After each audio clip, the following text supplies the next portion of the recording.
우리나라에 처음 야구가 알려졌을 때는요. 지금하고 분위기는 완전 달랐죠. 야구라는 스포츠가 처음 우리 땅에 알려지게 된 건요. 19세기 말로 추측이 되고 있습니다. 야구를 몰랐던 당시 사람들에게 익숙한 스포츠는 따로 있었는데요. 그 다름 아닌 돼지나 소의 오줌보에 그 바람을 넣어가지고 공을 차면서 노는 축구였어요. 축구. 네. 자, 그렇다면 우리가 조직화된 팀으로 본격적으로 야구라는 스포츠를 즐기기 시작한 건 언제부터였을까? 자, 우리나라 최초의 스포츠 전문 기자 이길용 기자가 기록한 조선 야구사 기사의 내용을 한번 보겠습니다. 야구의 토산국인 아메리카로부터 일본을 거쳐 조선에 처음으로 수입되기는 서력 1904년 봄의 일이다. 자, 일단 여러분 보시면 알겠지만 야구의 종주국이 어디라고 나와 있습니까? 아메리카. 맞습니다. 바로 미국입니다.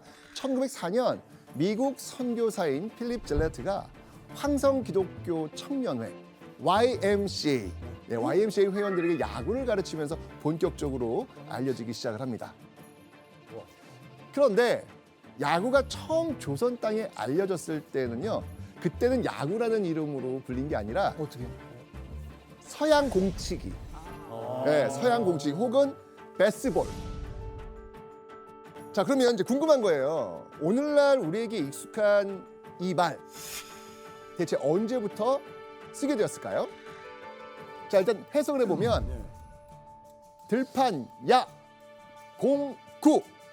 이 뜻을 보시면 알겠지만 아마도 들판에서 즐기는 공놀이라는 의미로 이렇게 명칭을 정한 것으로 보이는데요.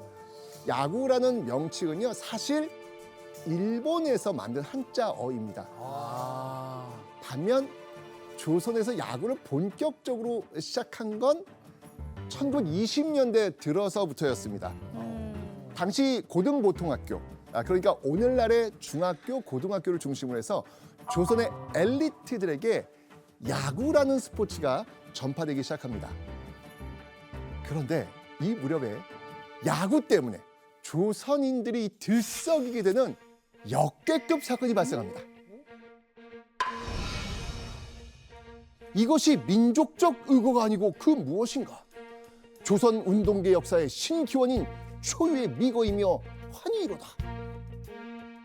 바로 1923년 전원 조선인 선수로만 팀을 꾸린 휘문고보, 조선인 학교 최초로 일본의 고교 야구 선수권대인 고시엔대 본선에 진출한 거예요. 와. 그래서 또 유명하구나. 당시 휘문고보는요 무려 8강에 올라서요 조선 야구의 명예를 뒤높였다는 평가를 받았습니다.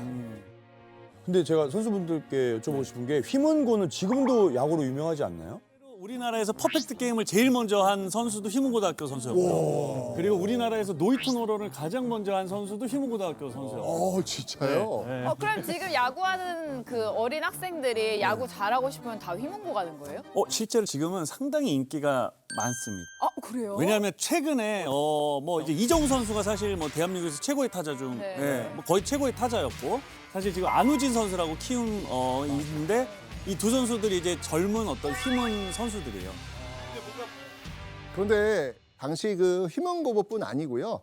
일제가 운영했던 공립학교, 뭐 경성고보, 평양고보, 대구고보, 광주고보 등에는요. 대부분 야구부가 있었습니다. 조선에 머물고 있는 그 일본인들의 사기 진작을 위해 만든 거였죠. 그리고 일제가 공립학교 야구부를 만든 또 다른 이유가 있었죠. 바로 야구를 이용해가지고 조선의 엘리트들을 일본 제국의 충성스러운 엘리트로 키워내려고 했던 거예요. 어떻게? 교수님, 그럼 일제 이 계획이 실제로 효과가 있었나요? 네, 어느 정도는 효과가 있었다고 봐야 되는데요. 근데 한 가지 대중적인 측면에서 야구는 조금 부정적인 시선이 분명히 있었습니다. 일제 시기에. 왜요?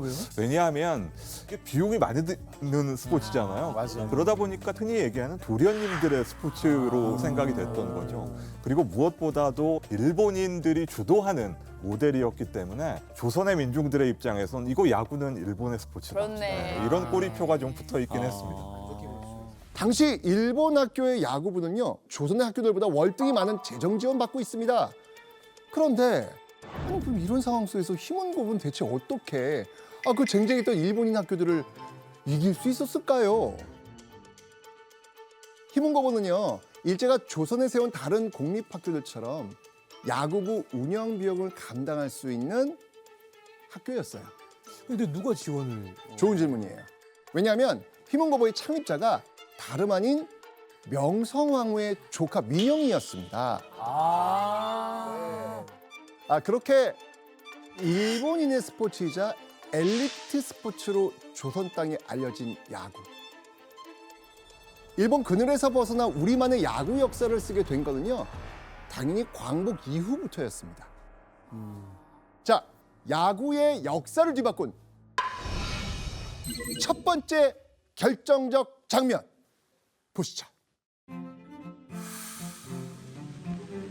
파리로 평화해방 1주년 기념 행사의 하나로 8월 16일 오후에 서울운동장에서 조미대항 야구 경기가 화려하게 벌어졌습니다. 우와, 조미대항? 먼저 하지중장의 축사와 시구식이 있은 후 조선의 정예 선수로 짜진 전 조선군과 미군의 최강팀 24군의 용호 상박 열전이 벌어져서 관중을 열광케 했는데 저희가 동대문 야구장인가요? 네, 동대문 야구장입니다. 와, 동대문 야구장이요? 1946년 8월 16일 광복 1주년을 기념하는 의미로 열린 조미 친선 야구대회 모습이었습니다. 1946년 3월 18일 조선야구협회, 그러니까 오늘날의 대한야구협회가 만들어지면서 각종 야구대회를 개최할 수 있게 되면서 가능했던 경기였습니다. 교수님, 근데 왜 우리나라는 미군과 이렇게 야구 경기를 하려고 했던 거예요? 네, 어떻게 보면은 한국 야구인들 또 미군의 입장이 잘 맞아떨어졌기 때문이라고 보여집니다. 왜냐하면 경제적으로 어려운 시기였다 보니까 미군의 지원을 받아서 대회를 하는 게 야구 활성화를 위해서 굉장히 효과적일 것이다, 이렇게 봤던 것 같습니다. 반대로 미군은 사실은 2차 대전이 끝나고 바로 한국으로 온 거잖아요. 이렇다 보니까 사기도 굉장히 떨어져 있었고 무엇보다도 기강이 굉장히 해이해져 있었습니다. 분위기를 바꾸기 위해서는 한국 팀과의 야구 친선 경기, 이걸 하는 게 굉장히 효과적이겠다, 라고 생각했던 것 같습니다. 사실 전력에서는 우리나라가 미군을 절대 이길 수 없는 상황이었지 않습니까? 심지어 미군은요, 우리 대표팀이 1점도 내지 못할 것이다라고 장담하기까지 했습니다. 바로 이때 미 24군단을 이끌던 정훈 장교, 잉거프리센 소령이요, 한국과의 이 친선 경기를 앞두고 특별한 약속을 합니다. 미군을 상대로 점수를 내면 1점당 야구공 10타스, 그러니까 120개의 공을 주겠다고 한 겁니다. 미국 군인과의 친선 경기에서 우리나라는 점수를 낼 수 있었을까요, 나단? 냈습니다. 몇 점이요? 몇 점이요? 이게 엎치락 뒤치락 추격전을 벌인 끝에 무려 3점을 얻어내면서 4대3 한 점차로 져요. 그래서 약속대로 30타스, 무려 360개의 공을 받게 됩니다. 이때 받은 야구공 덕분에 우리나라 야구 역사가 완전히 뒤바뀝니다. 1946년 최초의 학생 야구 제전인 청룡기 대회가 열려요. 청룡기 대회를 준비했던 자유신문이 이 대회를 앞두고 경비 마련을 위해서 은행에서 대출을 받아야 되는 상황이었거든요. 그렇다면 이때 은행이 요구한 담보는 과연 무엇일까요? 야구공을 또 받은 거. 맞아요. 바로 야구공 30타스. 다. 야구공이 그 정도로. 그러니까요. 그러니까 미군에게 점수를 내서 받게 된 이 공이 만약 없었다? 그러면 이거 어쩌면 청룡기 대회를 열지 못했을 수도 있었던 겁니다. 귀하네.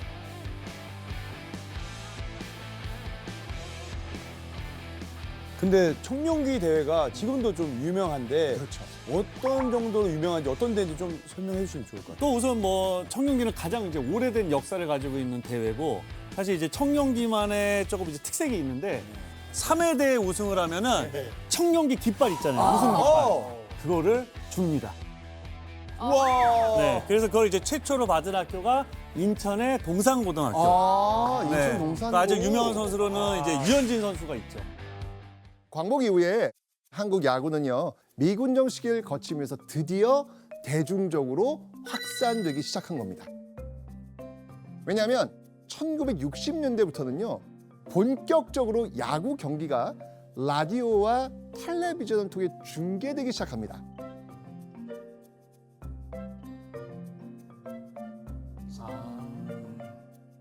그리고 텔레비전 중계가 본격화된 바로 그때 정말 야구 역사의 한 획을 긋는 운명적 경기가 열립니다.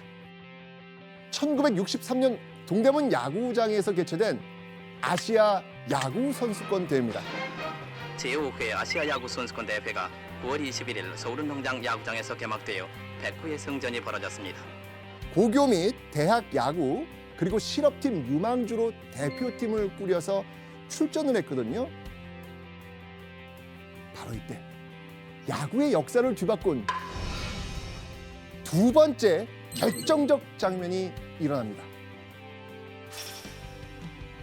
60년대 한일전. 야, 이건 뭐 한일전이 이겨야죠. 지금 보시는 이 경기는 우리 팀과 일본 팀과의 제1차 리그 대전 실황인데 기필코 일본 팀을 이겨버리는 우리 팀은 1회 초에서 한 점을 먼저 빼앗겼으나 1회 말에 들어가 홈런왕 박현식 선수가 레프트 펜스를 훨씬 넘기는 홈런을 쳐서 주어도 양보 없는 추격전을 벌였습니다.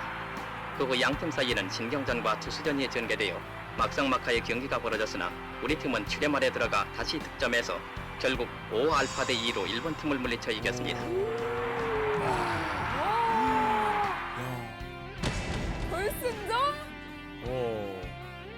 제1차 리그에서 우승한 우리 팀은 아시아 최강을 자랑하는 일본 팀을 제2차 리그에서도 3대 0으로 제압함으로써 6전 5승 1패의 기록을 세워 아시아 지역 야구 패권을 장악했습니다. 이번 선수권 대회에서 일본과 자유중국 팀은 2위를 차지했고 필리핀은 3위가 되었습니다.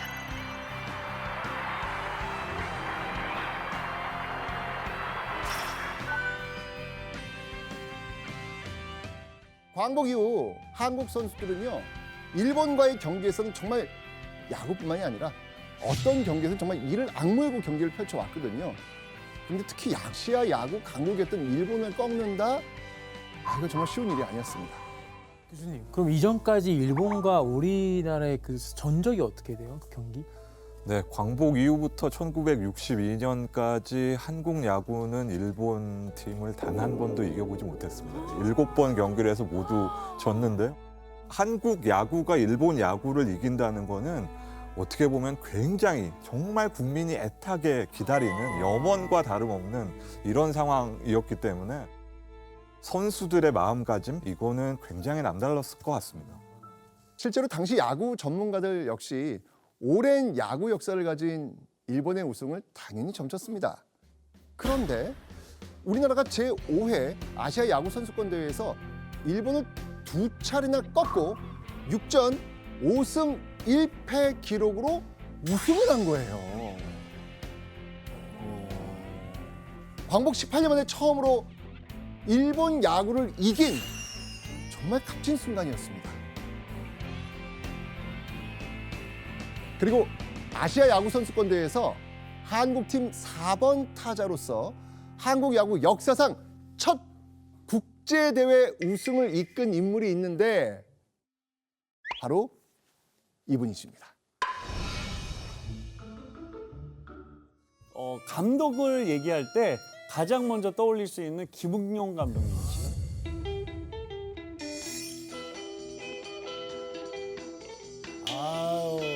네. 그러니까 뭐 결승전 1회부터 이제 김웅룡 감독님이 선취점을 날리고 8회 투런 홈런, 2전 홈런을 날리면서 결국에 이제 3대 0으로 승리를 하는. 사실 감독 김웅룡 전에 이미 많은 이제 어르신들은 사실 4번 타자 김웅룡이라는 선수를 먼저 아셨죠. 윤보선 대통령 재임 당시 국가재건 최고회의 의장이었던 박정희가 한국팀의 우승을 확정지었던 이 김웅룡 소속 팀에 황소 한 마리를 보내주기로 약속을 해요. 장소. 또 이때 박정희 의장이요, 원하는 거 다 들어주겠다라고 하면서 대한야구협회도요 아주 큰 선물을 주겠다고 약속을 합니다. 이때 설치된 조명탑, 이게 국내 최초의 조명탑이었습니다. 이 나이타 시설의 완비로 앞으로 야간에도 경기를 할 수 있어 우리 야구의 발전이 크게 기대되고 있습니다. 교수님, 근데 이렇게 조명탑을 좀 세우게 되면서 이전과 많은 것들이 바뀌었을 것 같아요. 네, 여러 가지로 이 야간 조명탑 시설 설치가 의미가 있는데요. 첫 번째로는 여름철 같은 경우에 선수들이 경기를 하기가 굉장히 어렵잖아요. 그러다 보니까 이 야간 경기에 대한 이 필요성이 상당히 있었는데 이 조명탑이 만들어지면서 그런 부분이 해결됐고요. 무엇보다도 학생들이 방과 후에 또는 직장인들이 퇴근 후에 야구장을 갈 수 있는 환경이 야간 경기에서 만들어지는 거잖아요. 그러면서 이 야구 팬덤의 외연이 물리적으로 굉장히 늘어나는 계기가 됐습니다. 네, 맞습니다. 야구장에 조명탑이 설치된 것뿐 아니고요, 아시아 야구 선수권 대회 우승 여파는요 또 있었습니다. 야구의 인기가 높아지면서 대다수 은행들이 야구단을 창단을 해요. 그리고 아시아 야구 선수권 대회 다음 해인 1964년인데 실업 야구에 오늘날 프로야구와 비슷한 연중 파넌트 레이스, 그러니까 정규 시즌 제도가 도입된 거예요. 그러면서 은행뿐 아니고요, 시청, 철도청, 한국전력 등도 팀을 만듭니다. 당시 실업야구 첫 정규 시즌 리그에 참여한 팀은요 무려 13팀이나 돼요. 와, 진짜로. 지금 프로야구가 몇 개 구단입니까? 10개. 그죠? 근데 이때 실업야구 13팀. 엄청나죠? 그런데 이 정규 시즌이 도입되면서 전성기를 맞았던 실업야구에 큰 위기가 닥쳐옵니다. 한국 야구에는 야구 붐이 일고 있다면서도 선수들의 장래에 확실한 비전이 없습니다. 고교에서는 실업팀에 들어가는 길밖에 없고 실업팀에 들어가면 그 이상 뻗어나갈 희망이 없습니다. 당시 실업 선수들은요 일종의 체육 특기자 자격으로 은행 공공기관에 취업한 겁니다. 그래서 정해진 월급 외에는요 각종 대회 우승 수당이라든지 약간의 상여금 요 정도가 수입의 전부였던 거예요. 그래서 소속된 그 실업팀을 빨리 은퇴하고 일반직으로 전환해서 대리 달고 과장 다는 게 돈벌이에 더 유리했던 겁니다. 자, 그런데 이 무렵 민간 기업 최초로 실업 야구팀을 창단한 기업이 있어요. 민간 기업에서. 와. 사진 딱 보면 이대호 선수가 굉장히 잘 알 수밖에 없는 사진 같아요. 저희 친정팀이기도 한 롯데자이언츠가 일본의 롯데 오리온스를 표방에 만든 실업팀이기도 했죠. 진짜로요? 몰랐어. 그때 당시 30여 명의 여성들 구성된 고척대 응원단도 있었습니다. 요즘을 따지면 치어리더죠. 그때 이때부터 이제 또 실업야구가 이제 또 인기를 더 부각하게 되죠. 1975년 창단된 롯데 자이언츠 실업팀은요 이 대회인 1976년부터 본격적으로 실업야구 리그에 참가합니다. 국가대표 경험이 있는 선수들을 대거 선발했고요. 또 제일동포 선수와 지도자를 영입하기까지 했죠. 당시 롯데 자이언츠 선수들과 감독의 월급은 국내 최고 수준이었습니다. 왜냐하면 롯데 자이언츠의 야구팀 운영 비용은요 다른 실업팀보다 5배 또는 6배나 많았기 때문입니다. 그러니까 실업 야구의 한계를 기업 차원에서 해소시켜 준 거죠. 그러니까 롯데 자이언츠의 실업 야구 참여는요 실업 야구 리그에 정말 커다란 변화를 몰고 오죠. 당시 평균 관중이 1000명 수준이었어요. 1000명. 그런데요. 롯데자이언츠가 실업팀을 창단하면서 평균 관중 수가 5,000명까지 치솟습니다. 그리고 실업 야구와 함께 야구의 인기에 힘을 더해준 곳이 있었는데요. 바로 1960년대부터 시작해서 1970년대 꽃을 피웠던 고교 야구 역시 붐이 일기 시작합니다. 제11회 대통령급 쟁탈 전국고등학교 야구대회입니다. 실업 야구에 도입된 정규 시즌 제도, 그리고 고교 야구 열풍까지 이후 야구는 이제 대중의 스포츠로 사람들의 마음속에 깊숙이 자리 잡게 됩니다.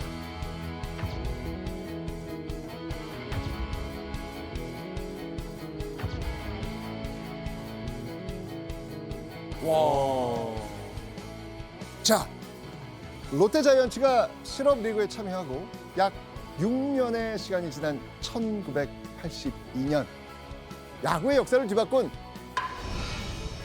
세 번째 결정적 장면이 펼쳐집니다. 야, 이거 뭐예요? 스포츠. 개막식. 정말 이렇게 88 개막식. 서울 올림픽을 유치함으로써 올림픽. 스포츠에 대한 관심이 한껏 오비베어스. 높아진 가운데 오비베어스. 우리나라에도 MBC 직업 청년. 야구가 시작되었습니다.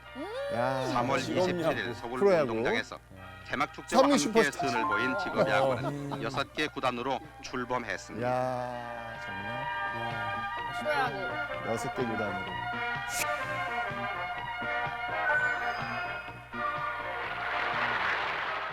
사실 6년 전이야. 40년 전이야. 와. 제가 정말 이 프로야구에 입문했던 계기가 바로 1982년 3월 27일 열린 프로야구 출범, 그때의 모습으로 출발합니다. 오늘날의 프로야구 열풍, 1000만 돌파, 그 시작이 된 경기였습니다. 프로야구 첫 경기는요, MBC 청룡과 삼성 라이온즈의 맞대결이었는데요. 7대7 팽팽하게 맞선 10회 연장전까지 갑니다. 투아웃 만루 상황에서 MBC 청룡의 이종도 선수가 기적 같은 만루 홈런을 치면서 짜릿한 승부를 거뒀기 때문입니다.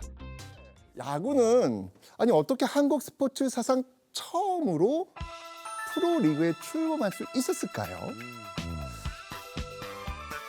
사실 이 프로야구 출범 배경에는요, 당시 전두환 정부의 속내가 좀 있었어요. 스포츠로 국민의 관심을 좀 돌리고 성난 민심을 잠재우고자 했던 겁니다. 그래서 고교 야구, 실업 야구 등으로 이미 저변이 확보된 야구가 빠르게 출범할 수 있었던 겁니다. 자, 그러면 이대호 선수가 프로야구 출범 당시 구단을 한번 좀 소개해 주셨으면 좋겠습니다. 네, 먼저 서울을 연고로 하는 MBC 청룡, 그리고 대전과 충청도를 도의 오비베어스, 오비베어스. 그리고 강주와 전라도의 혜태 타이거즈, 그리고 인천, 경기, 강원도를 연고지로 둔 산미 슈퍼스타즈, 그리고 대구와 경북의 삼성 라이온즈, 그렇죠. 그리고 마지막으로 부산 경남을 대표하는 롯데 자이언츠까지 6개 구단이 프로야구 첫 시즌을 치르게 됩니다. 맞습니다. 자, 그렇다면 한국 프로야구 첫 시즌부터 순항할 수 있었을까요? 출범 첫 해 프로야구는요, 관중을 무려 143만 명이나 불러 모으면서 엄청난 성공을 알립니다. 이렇게 프로야구가 폭발적으로 성장할 수 있었던 그 이유는 뭐라고 생각하시죠? 네, 기본적으로 프로야구에 이제 신인 선수들이 사실은 들어갈 때요, 각 지역별 고교 출신, 고교별로 사실은 선수들이 들어가게 됐거든요. 그렇게 되면서 팬들도 고교 야구에 이미 익숙해져 있었고요.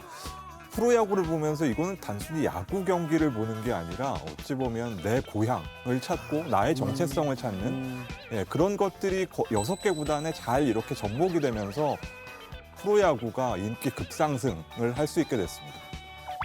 맞습니다. 이 프로야구는 출범과 동시에 승승장구하면서 한국의 명실상부한 최고의 프로스포츠로 자리 잡게 됩니다.